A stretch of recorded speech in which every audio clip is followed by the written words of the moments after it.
पुनः आप सभी का बहुत बहुत स्वागत है गुडविल आर्ट्स क्लासेस में। और आज की क्लास पुनः होने वाली है खास बात कर रहे हैं हम सभी प्राथमिक क्रिया का, जिसमें जो है आप आए होंगे तो ये पार्ट 2 है। थंबनेल में आपने देख ही लिया होगा और इसके पहले मैंने पार्ट 1 में पढ़ा दिया है, प्लेलिस्ट ऊपर है, जाकर आप जो है जरूर देख ले।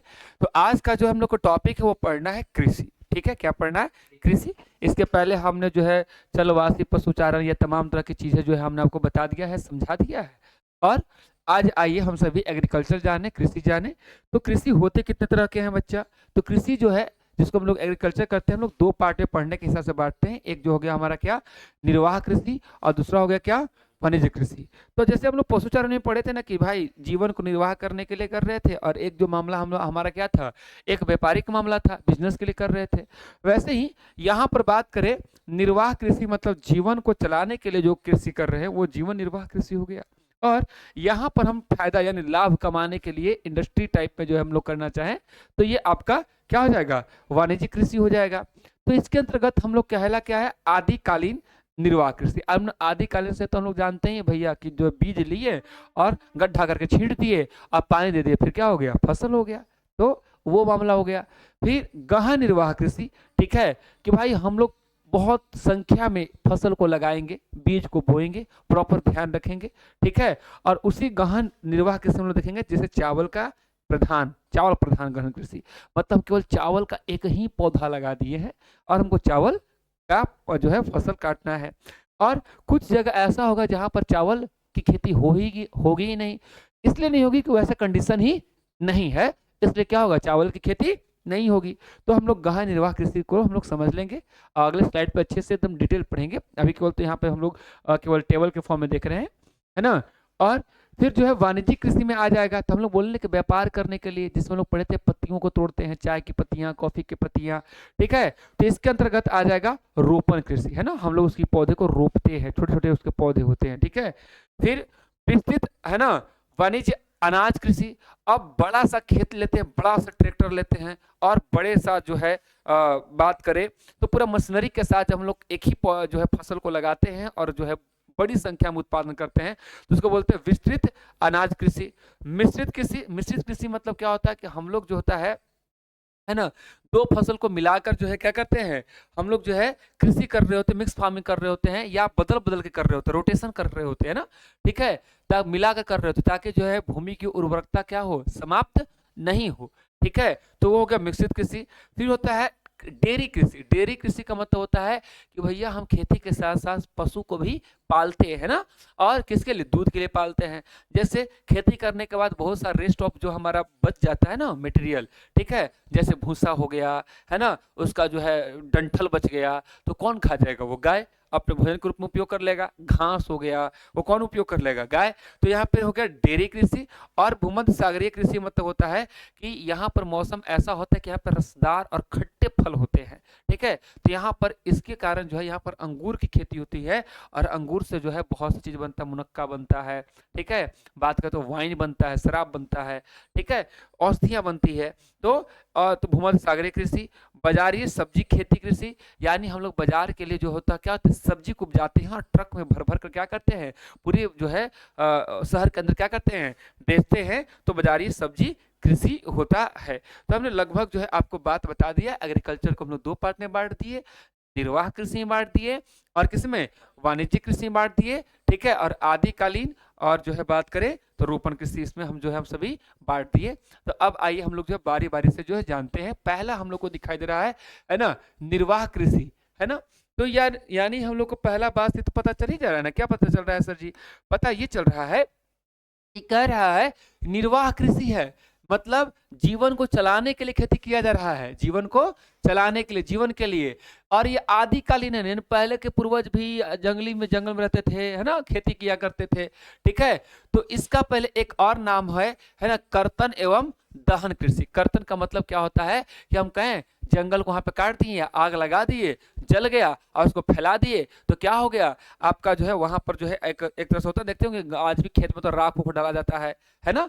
तो उस तरह से जो होता है मतलब जला दिए, जलाने के बाद उस पर क्या कर दिए, फसल को क्या कर दिए, छींट दिए, है ना, बीज को छींट दिए, और देखिए वहां पे फसल क्या हो जाएगा, लहलहा जाएगा।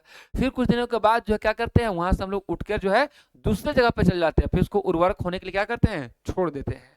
तो वही कर रहा है कि भैया वनों को जला करके भूमि को साफ किया जाता है, और राख उर्वरक का क्या, राख किसका काम करता है, उर्वरक का, यानी खाद का। किसका काम करता है, खाद का काम करता है।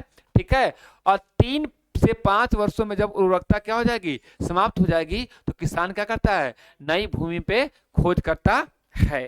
ठीक है, अब इस तरह का खेती कहाँ कहाँ होता है सर, ये आपसे एग्जाम में पूछता है कि कहाँ कहाँ तक होता है ये किस खेती। तो ये उष्णकटिबंधीय अफ्रीका में होता है। कहाँ होता है, उष्णकटिबंधीय अफ्रीका के अंदर होता है। दक्षिणी एवं मध्य अमेरिका में होता है। कहाँ होता है, दक्षिणी मध्य अमेरिका में होता है। और दक्षिण पूर्व एशिया में होता है, दक्षिण पूर्व एशिया में होता है। बात करें तो इसको कर्तन एवं दहन, ठीक है, स्लैश एंड बर्न जो होता है, इसका जो है अलग अलग जगह पर अलग अलग भी होता है। और देखो एक बात जान लो, भले आप 12th के लिए पढ़ रहे हो, आगे चलकर जो है बिल्कुल बोले कंपटीशन एग्जाम दोगे, ये सब क्वेश्चन बनते हैं। ठीक है, आपसे पूछिएगा, है ना, उत्तर पूर्वी भारत में इसी कृषि का एक नाम है जिसको बोलते हैं झूमिंग। क्या बोलते हैं, झूमिंग कृषि। ठीक है, इस कृषि, इस प्रोसेस को बोलते हैं हम लोग झूमिंग कृषि। ठीक है, फिर बोल रहा है यहाँ पर मध्य अमेरिका और कौन, मैक्सिको, मध्य अमेरिका और मैक्सिको, यहां पर इसका नाम है मिल्पा। क्या नाम है, मिल्पा। क्या नाम है, मिल्पा। क्या नाम है, मिल्पा। ठीक है, और इंडोनेशिया और मलेशिया में इसका नाम क्या है, लदांग। क्या नाम है, लदांग। क्या नाम है, लदांग। क्या नाम है, लदांग। ठीक है, तो हम लोग इंडोनेशिया और मलेशिया में देख लिए लदांग, मध्य अमेरिका और मैक्सिको में देखिए मिल्पा, और उत्तर पूर्वी भारत में देख लिए झूमिंग। ठीक है, अब हम लोग भाग 2 यानी जो है हम लोग इसके पार्ट 1 तो देख लिए हम लोग आदिकालीन। अब हम लोग समझेंगे क्या, गहन निर्वाहन कृषि। ठीक है, आदिकालीन के बाद गहन। तो गहन की विशेषता यह है कि यह मानसून एशिया के घने बसे क्षेत्रों में होता है, जहां पर ढेर सारी आबादी रहती है। ठीक है, और मानसून, मानसून का मतलब होता क्या है, तो मानसून का मतलब होता है बारिश, जहां पर प्रॉपर क्या मिलता रहे, बारिश मिलता रहे। ठीक है, तो वहां पर हम लोग कौन सी खेती करेंगे, गहन निर्वाह कृषि करेंगे। और यहाँ पर खेतों का आकार कैसा होता है, छोटा होता है। आप धान की खेती देखिएगा तो बहुत बड़ा बड़ा नहीं, छोटा छोटा मिलता है। ठीक है, और मानव श्रम का क्या होता है, प्रधान।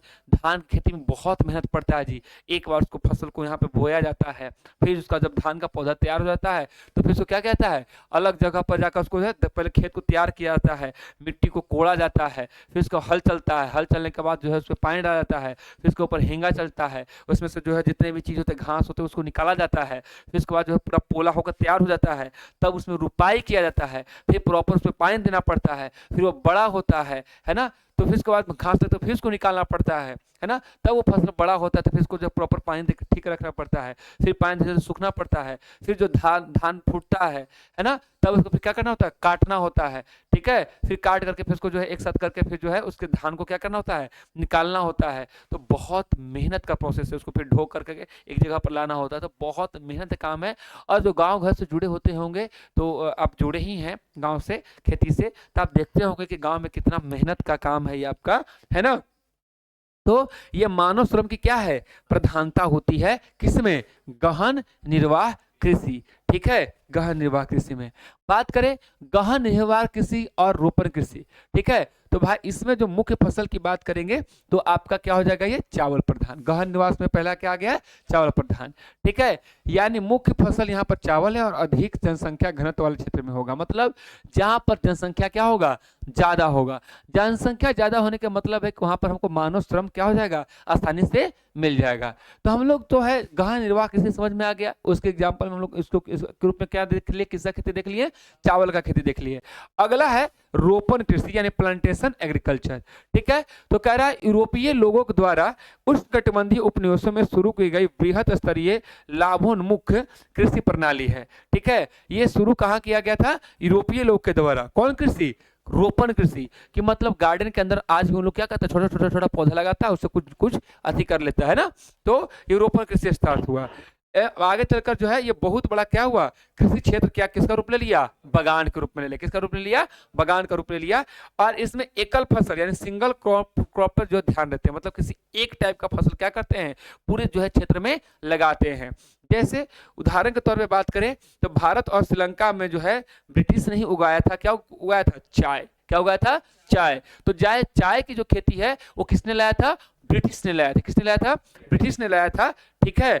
और मतलब कि पूरा बागान बनाया, चाय का बागान बनाया, ठीक है। और यहाँ पर जो है कॉफी, जो कि ब्राजील है ना, और बागान को वहां पर क्या कहते हैं? फेजेंडा कहते हैं। क्या कहते हैं? फेजेंडा। कहाँ पर? ब्राजील में, ठीक है। तो कॉफी के बागान को वहां पे क्या कहा जाता है? फेजेंडा कहा जाता है। ये आपका एनसीईआरटी का लाइन है, तो उसको याद रखना, ठीक है। कॉफी के जो है बागान को जो है फेजेंडा कहा जाता है, ठीक है। और तो यहाँ पर जो है ये बात बता दी, हालांकि हमको ऊपर ही बताना चाहिए था, ठीक है। गहन निर्भर कृषि में जो है दो चीज आते हैं, एक तो चावल प्रधान, जहाँ पर जो है मुख्य चावल होती है, और यहाँ पर जनसंख्या घनत्व तो क्या होता है? अधिक होता है। और एक है चावल रहित, यानी जहाँ भौगोलिक कारकों के कारण जो है, भौगोलिक कारक का मतलब क्या? वहां पर तापमान, वर्षा, आर्द्रता यानी ह्यूमिडिटी, ठीक है ना, पानी में जो हवा में नमी की मात्रा, उसी को हम लोग आर्द्रता कहते हैं, ठीक है। तो जहां भौगोलिक कारकों के कारण जो है धान का उगना संभव नहीं है, तो वहां पर फसलें क्या लगाएंगे? गेहूं लगाएंगे, सोयाबीन लगाएंगे, जौ लगाएंगे, ठीक है। और ये कौन कहाँ कहाँ हम लोग करते हैं? उत्तरी चीन में करते हैं, मंचूरिया में करते हैं, और भारत के सिंधु और गंगा का मैदान में करते हैं, ठीक है। तो यहाँ पर जो है इस बात को थोड़ा छूट गया था, तो कंप्लीट कर दिए, ठीक है। और रोपण कृषि में तो हम लोग समझ ही गए कि बड़े क्षेत्र में बागान लगाएंगे, और इसको क्या कहेंगे? ब्राजील में इसको फेजेंडा कहेंगे, ठीक है। अच्छा जी, अब इसको बागान को लगाने के लिए कम पूंजी की ज्यादा पूंजी चाहिए? ज्यादा पूंजी चाहिए, है कि नहीं? पूरा बागान लगा रहे हैं तो इससे पूंजी का निवेश क्या होगा? अधिक होगा। और मैनेजमेंट भी क्या होगा? प्रॉपर से जो है रूप से जो है मैनेजमेंट करना पड़ेगा, और वैज्ञानिक विधियों का भी क्या करना पड़ेगा? प्रयोग करना पड़ेगा, तभी तो पत्ती से वो चाय निकलेगा, कॉफी निकलेगा, तमाम तरह का चीज उसमें केमिकल, तमाम तरह की चीज को देखना पड़ेगा। फिर जैसे यहाँ पर बात करें तो जैसे चाय का हो गया भारत और श्रीलंका के बीच में, कॉफी हो गया ब्राजील के में, तो रबड़, रबड़ कहाँ पर? मलेशिया में, है ना। यहाँ भी किसने लगाया था? तो ब्रिटिश ने लगाया था। जब ब्रिटिश उपनिवेश थे ना, कौन? मलेशिया वाले, तो वहां पर किसका खेती किया था? किसका बागान लगाया था? रबड़ का। फिर गन्ना और केला का, ठीक है। कहां पर? तो बात करें तो पश्चिमी द्वीप समूह में, ठीक है, जो है यहाँ पर जो है लगाया गया था। तो हम लोग जो है ये पढ़ लिए। जैसे देखिए कि बड़े पैमाने पर वाणिज्यिक कृषि, हम लोग लिखेंगे क्या? बड़े पैमाने पर जो है वाणिज्यिक कृषि किस प्रकार हो रहा है। देखिए बहुत बड़ा थ्रेसर है, ठीक है। तो सबसे पहली बात तो है कि भैया बड़े स्तर पर वाणिज्यिक करने का मतलब होता है कि वो छोटा छोटा खेत में नहीं होगा, एकदम पहले बड़ा खेत होना चाहिए, तभी तो मशीन चल पाएगा, तो मशीन चल ही नहीं पाएगा, ठीक है। तो वही कह रहा है कि भैया विशेषता इसका यह है विस्तृत वाणिज्य अनाज कृषि में, कि खेत कैसे होते हैं? बड़े होते हैं, और सभी कार्य यहाँ पर किससे होगा? यंत्र के द्वारा होगा। लेकिन हमारे यहाँ क्या होता है? सब क्या होता है? मानव के द्वारा होता है, हाथ से काटता है, हाथ से ही रोपता है, वहां सब किससे होगा? मशीन से होगा। और प्रति व्यक्ति उत्पादन क्या होगा?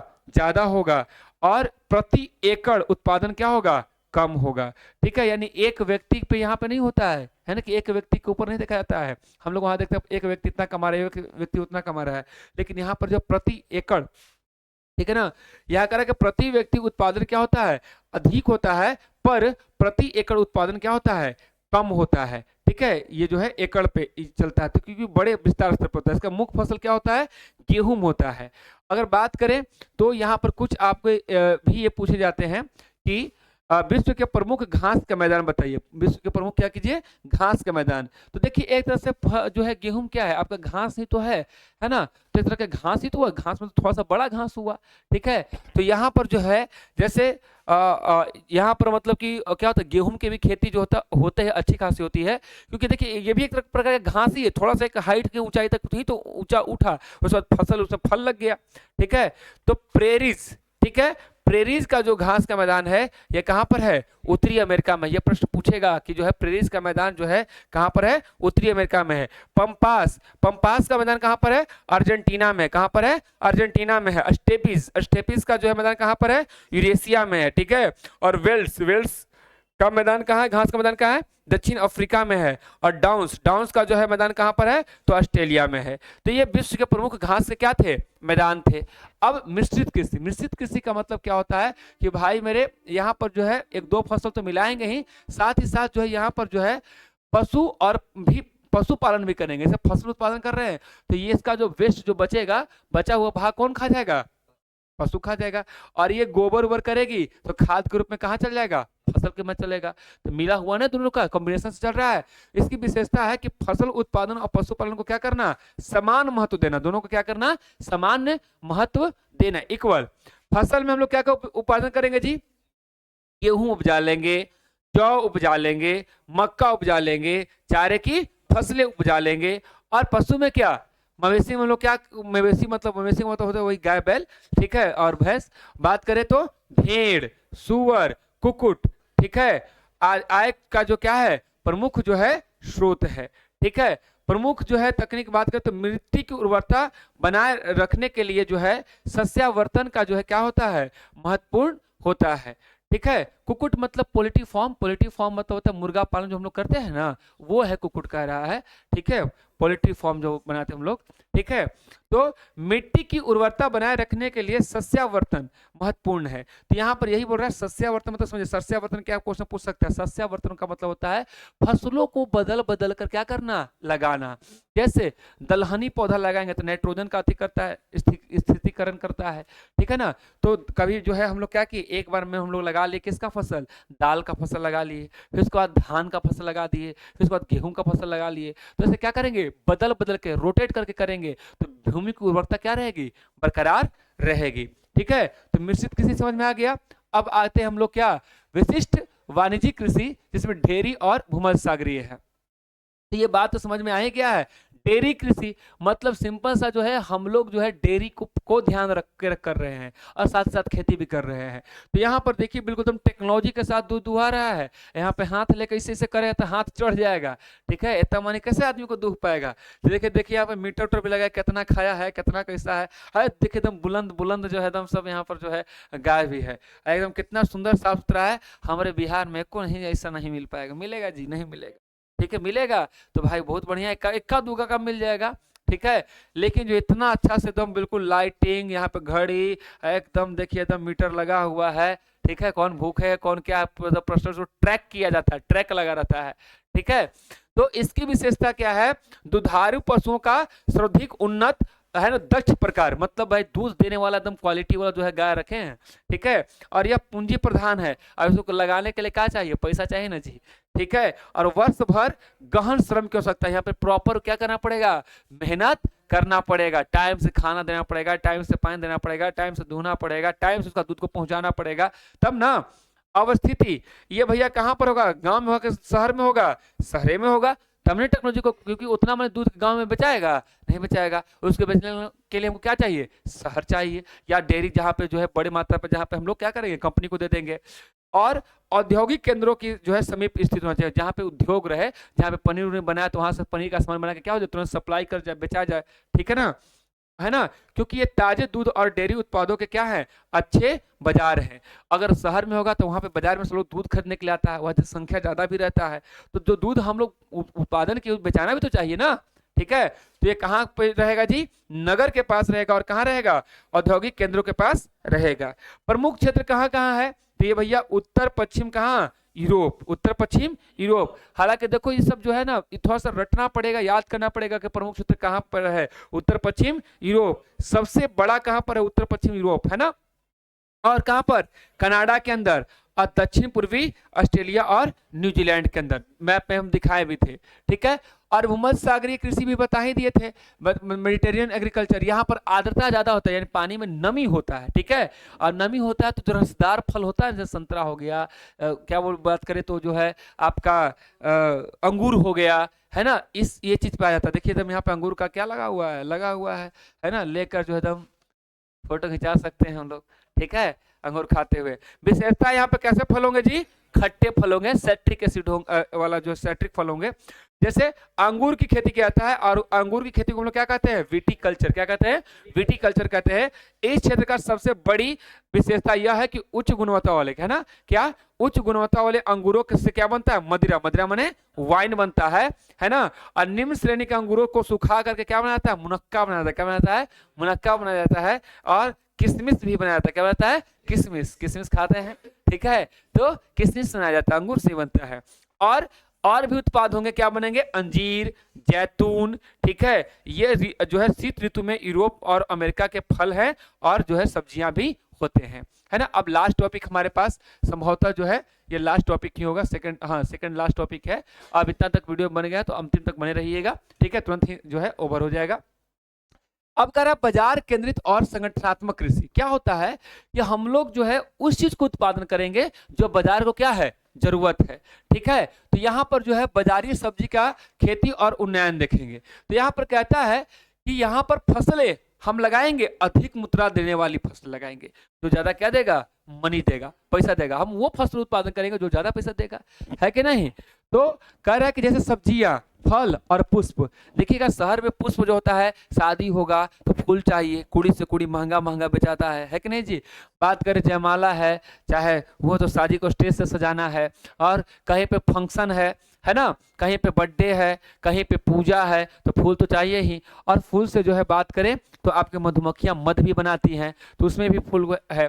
और सब्जियां तो कीमतें आज आसमान छू रही हैं, तो जिसका अधिक मुद्दा देने वाला हो वही फसल क्या करेंगे, लगाएंगे। तो उसको कौन सब्जी बोलेंगे, बाजारीय सब्जी। कौन सी सब्जी बोलेंगे, बाजारीय सब्जी। ठीक है, अब अवस्थिति ये कहाँ पे मिलेगा जी आपको, तो नगरीय क्षेत्र में मिलेगा। कहाँ पे मिलेगा, नगरीय क्षेत्र में, जहां ऊंची आय वाले उपभोक्ता रहेगा। अब गांव में बेचेंगे हम लोग जो है जाकर, तो कोई खरीदेगा कि जाए हमारा जो है फरल है छपरा पे जो है लौकी तोड़ के ना खा लेंगे, है ना, है कोहड़ा के सब्जी 5 दिन तक बना के ना खा लेंगे।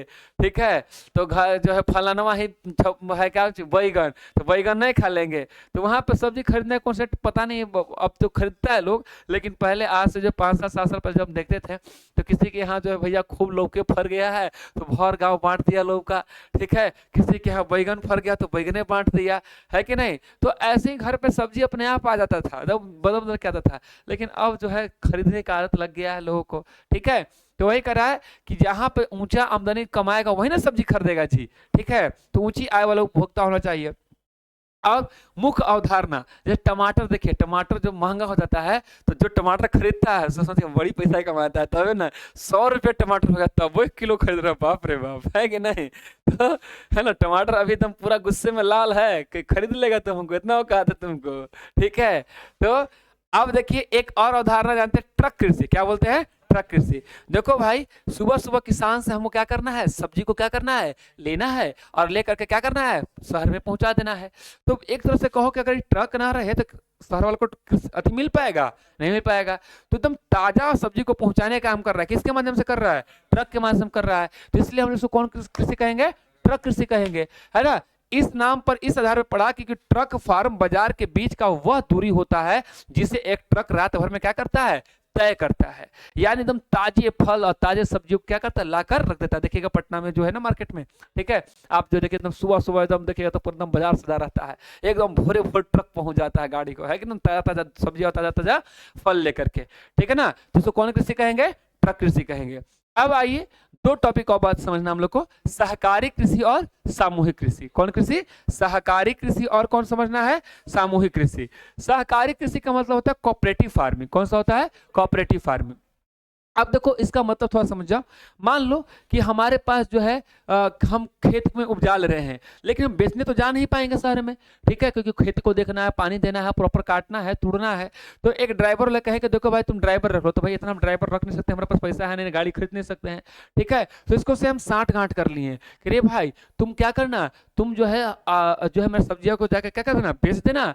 और वहां पे भी एक बेचने वाला आदमी को फिक्स कर ले, गाँव का आदमी, तुम जाके क्या करना, मार्केट में इंतजार करना, सबको पहले अधिक रखना और तुम बेच देना। ठीक है, तो यहाँ पर बेचने वाला, ये गाड़ी चलाने वाला, ये सब्जी उपार्जन करने वाला, तीनों मिलके साठ गांठ कर लिया, है ना। और कहा कि जो आमदनी होगा बेचने के बाद तो उसका कुछ हिस्सा तुम रख लेना, कुछ हिस्सा तुम रख लेना, और कुछ हिस्सा हमको दे देना। अब जिसका जिस तरह से इन्वेस्टमेंट है उसके अकॉर्डिंग लोग अपना पार्टनरशिप कर लिया, यानी सबके सहयोग से क्या हो रहा है, इसका बिजनेस चल रहा है। तो वैसा कृषि जिसमें सबकी सहभागिता हो, सहयोग हो, उसे कौन कृषि कहेंगे, सहकारी कृषि, या बोलेंगे कोऑपरेटिव फार्मिंग। क्या बोलेंगे, कोऑपरेटिव फार्मिंग। यानी किसान स्वेच्छा से एक सहकारी संस्था बना करके अधिक लाभ क्या करते हैं, कमाते हैं, और व्यक्तिगत फार्म बने रहते हैं। मतलब इनका खेत इनके पास रह गया, इनका गाड़ी इनके पास रह गया, और इनकी पहचान इनके पास रह गया, सबका अपना व्यक्तिगत रह गया। ठीक है, और सबसे सफल उदाहरण क्या है, कहां पर, डेनमार्क के अंदर है, जहां पर लगभग प्रत्येक किसान इसी का क्या है, सदस्य है, ग्रुप बना के करता है। ये नहीं कि अपना ही खरीदेंगे, अपना ही खेत, अपना ही गाड़ी, संभव नहीं है ना भाई। ठीक है, और सामूहिक कृषि, सामूहिक कृषि का मतलब क्या होता है कि सामूहिक कृषि समझिएगा, जैसे कि मान लीजिए कि गांव घर में देखिए कि हमारा पास कहा है तो हमारा पास 2 बीघा, ओकरा पास 1 बीघा, ओकरा पास 2.5 कट्ठा, ओकरा पास 5 कट्ठा, और सब अपन अपन आरी बना के काम कर रहा है, हमारा रिया ने हमारा लड़ रहा है सब, ठीक है। तो ई जो चक्कर में भाई वहरा में हमारा तरफ से कहा ट्रैक्टर लेके आ गया, कैसे घुसा दिया, हम माथा चक्कर पच्चीसी कर रहा है। उन लोग करता है क्या कि भाई सब क्या करो मिटा दो, ठीक है, ये आरी पगारी क्या करो मिटा दो, और मिटा करके तुम लंबा खेत बना लो, सबका तो है कितना इतना इतना है, और पैसा तो एक ही जगह से क्या होगा बात करके क्या होगा आएगा, आपका बीज आएगा, खाद आएगा, सब लोग मिलाएंगे, जो जिससे जैसे जो जो इन्वेस्ट करेगा है ना, जितना जितना खेत है उसमें खेती हो जाएगा, कटा जाए तो अपन क्या कीजिएगा उत्पाद बांट लीजिएगा। बात समझ आया, यानी जो उत्पाद को बांट लेना है, इसमें खेत को काहे बांट के करना है, अब थोड़ा सा आप मेहनत कर रहे हैं, फिर वो मेहनत कर रहे हैं, सब मेहनत कर रहे हैं। बात समझ में आया, तो यहाँ पर जो है खेत को ही क्या कर देता है मिला देता है, खेत को ही क्या कहता है मिला देता है, एक दूसरे पर भरोसा रखता है यहाँ पर कि हाँ हमारे खेत में ना कोई हड़ा पहले, ये जो है ऐसा, क्योंकि एजुकेटेड नहीं है, पढ़े लिखे नहीं है ना, इसलिए भरोसा भी नहीं है, लिखा पढ़े जानते तो डरते हैं बेचारे। तो वही कह रहा है कि उत्पादन के साधनों का स्वामित्व संपूर्ण समाज यानी सरकार का होता है और श्रम सामूहिक होता है। मतलब यहाँ पर जो होता है कभी कभी सरकार, जैसे रूस के अंदर क्या होता है कि वहाँ पर सरकार ही खेती करता है, वहाँ पर जमीन किसी व्यक्ति का नहीं सरकार का है, और सरकार क्या करेगा, जैसे लोग सरकारी जॉब करता है ना, वहाँ पर सरकारी किसान भी हो जाता है, मतलब सरकार कहीं काम कर रहा है। यहाँ पर जो है उत्पादन के साधनों पर किसका स्वामित्व होगा, समाज यानी सरकार का होता है, और श्रम कैसा होता है सामूहिक होता है। और ये कहां पर पूर्व सोवियत संघ में होता था, जिसपे वहां पर इसको क्या कहा जाता था कोलक होज, क्या कहा जाता था कोलक होज, ठीक है। यही से कॉन्सेप्ट भी था समाजवादी व्यवस्था, है ना, समाजवादी अर्थव्यवस्था पढ़े थे ना, पूंजीवादी समाजवादी, वो भी कॉन्सेप्ट आता है, ठीक है। और लास्ट बात करें धरती से खनिज निकालना, तो खनन को प्रभावित करने वाला कारक क्या है, तो यानी खनन मतलब जो जमीन से खान करके हम लोग जो कोयला निकाल रहे हैं, तो लोहा निकाल रहे हैं, ठीक है, सोना निकाल रहे हैं, तो इसका भौतिक कार्य यानी फिजिकल कारक क्या है कि खनिज निक्षेपों का आकार और श्रेणी। सबसे पहले देखेंगे कि भैया है ना कि जहां से हम निकाल रहे हैं वो किस ग्रेड का निकाल रहा है, ठीक है, उसका कितना आकार यानी किसका क्षेत्र फैला हुआ है। फिर उपस्थिति की अवस्था यानी उसमें जो है तो भाई कितना मैंने कैसा, मतलब एक क्वालिटी का है, बी क्वालिटी का है, एंथ्रासाइट है, बिटुमिनस है, ये सब पढ़ना था ना, ठीक है, पीट है। तो ये सब उपस्थिति की अवस्था को हम लोग देखते हैं, ठीक है। और बात करते फिर आर्थिक कारक देखते हैं कि भाई जो खनिज हम निकाल रहे हैं उसका मार्केट में मांग है कि नहीं है, ठीक है, उपलब्ध तक नहीं। अब मान ले कि हम निकाल लिए, उसको जो है रिफाइन करने का हमारे पास टेक्नोलॉजी भी है कि नहीं है, पर निकाल कर बोल रहा है उसको कोई रिफाइन हो तो उसे फिर बकवासे है वो। फिर पूंजी निकालने के लिए हमारे पास उतना पूंजी है कि नहीं, यातायात के साधन है कि नहीं, वहां पर आराम से गाड़ी उड़ जा सकता है कि नहीं, और श्रम प्रव्यय कितना इस पे क्या होगा खर्च होगा। पता चला कि जो है जितना करके हम निकाले हैं उससे ज्यादा क्या हो गया खर्च हो गया, है ना। तो ऐसा भी नहीं होना चाहिए। तो कह रहा धरातलीय खनन यहाँ पे देखिए कैसे हो रहा है, तो सबसे सस्ता तरीका है उत्पादन एवं शीघ्र, ठीक है। तो यहाँ पर क्या करते हैं सीधे गड्ढा करके देखिए, है ना, कभी आप जो है कोयला वोयला में जाकर देखिएगा तो ऐसा ऐसा ऐसा ऐसा बना रहता है, ठीक है। और गाड़ी देखिए यहाँ से गया, फिर ऐसे घूमते गया, फिर ऐसे गया, फिर खनन करते हुए जाता है ना। और यहाँ पर क्या कीजिए देखिए सब पता करता है ना, डाल करके पता कर लिया कि हमें कहाँ तक है, कितना दूर तक फैला हुआ है, ठीक है। इस तरह से हम लोग सरफेस सब करते हैं। ये भूमिगत खनन है, भूमि के अंदर खनन, ठीक है। अधिक गहराई के लिए जोखिम भरा, जैसे गैस हो गया, आग हो गया, है ना, ये सब जो हम लोग जो है पता करते हैं, अंदर से डाल करके देखते हैं कि कहाँ तक क्या क्या चीज है, क्योंकि उतना अंदर खान खा कर नहीं दिखेंगे, ठीक है। तो वो सब चीज पता करने के लिए होता है। तो ये पूरा चैप्टर जो है हम लोग जो है पढ़े क्या क्या, तो बात करें हम लोग पढ़े तो भैया सबसे पहले सबसे पुरानी प्रक्रिया तीर धनुष आखेट देखे, कम पूंजी और तकनीक वाला, निम्न अक्षांश उच्च अक्षांश समझ लिए थे।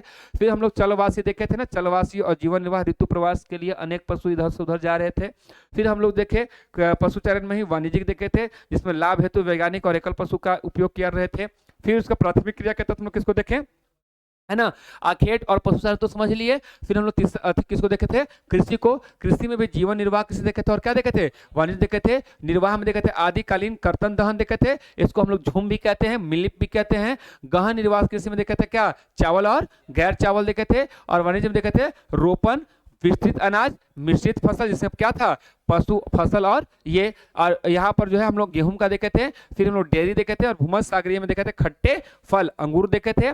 बात करें खनन में हम लोग देखे थे कारक, भौतिक और आर्थिक, और विधियां क्या था, धरातलीय, और एक क्या था, भूमिगत, यानी भूमि के अंदर गड्ढा करेंगे तो भाई गैस उसमें निकल सकता, तो जोखिम भरा है। तो इस तरह से आपका पूरा का पूरा चैप्टर हो गया समाप्त। ठीक है, कैसा लगा कमेंट बॉक्स बताइए। मिलते हैं नेक्स्ट वीडियो में। Thank you very much.